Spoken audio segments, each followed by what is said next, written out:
So ఈ రకంగా ఎన్నికల ఫలితాలు ఈ రోజు వరకు కొనసాగుతున్న నేపథ్యంలో నిన్నటి వరకు ఉన్న లెక్కల ప్రకారం ఎవరికి దోచినట్టు వాళ్ళు ఇచ్చుకున్నారు. మెజారిటీ పత్రికల్లో మాత్రము 66 అని వచ్చింది. నమస్తే తెలంగాణ, ఈనాడు, ఆ తర్వాత సాక్షి, విజయక్రాంతి ఈ 4 పేపర్లలో 66 మున్సిపాలిటీలో అని ఇవ్వగా, ఇంకా దిశ, వెలుగు, అదేవిధంగా ఆంధ్రజ్యోతిలో ఒకరు ఆంధ్రజ్యోతిలో 71 అని, ఈనాడులో 66, ఈనాడులో ఎన్ని ఇచ్చారు 66 మున్సిపాలిటీలను ఇచ్చారు. ఏబిఎన్లో 74 మున్సిపాలిటీలను ఇచ్చారు.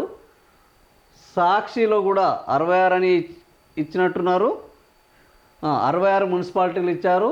దిశలో మాత్రము 83 అని ఇచ్చారు. ఇంకా వీళ్ళు ఇంకా ఎక్స్ట్రీమ్కి వెళ్ళినట్టు వెలుగులో 85 అని ఇచ్చారు.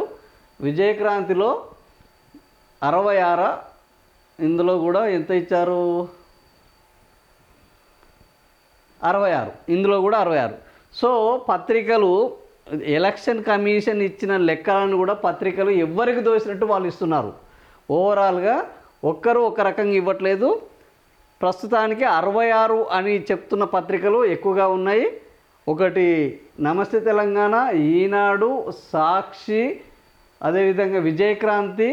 ఈ పత్రికలు 66 అనే దాని దగ్గర నిలబడ్డాయి. మిగతా పత్రికలు మాత్రం ఒకరు 74, ఒకరు 83, ఒకరు 85. సో పత్రికలలో కూడా వాస్తవాలు లేవు అనే దానికి ఇదొక నిదర్శనము. ఎవరికి దోచిన బాక, ఎవరికి దోచిన భజన వాళ్ళు చేస్తున్నారు. సో ఇది ఈరోజున మొత్తానికి ఈరోజు ఏంది అని అంటే 66 మున్సిపాలిటీలకు మనం ఎక్కువ ఇచ్చారు. 66 మున్సిపాలిటీలని మనం నిర్ధారణ చేసుకుందాం. పూర్తి వివరాలు ఈరోజు వస్తాయి. ప్రజల తీర్పు వేరు, మున్సిపాలిటీలలో చైర్మన్లు, మేయర్లు కావడం తీర్పు వేరు.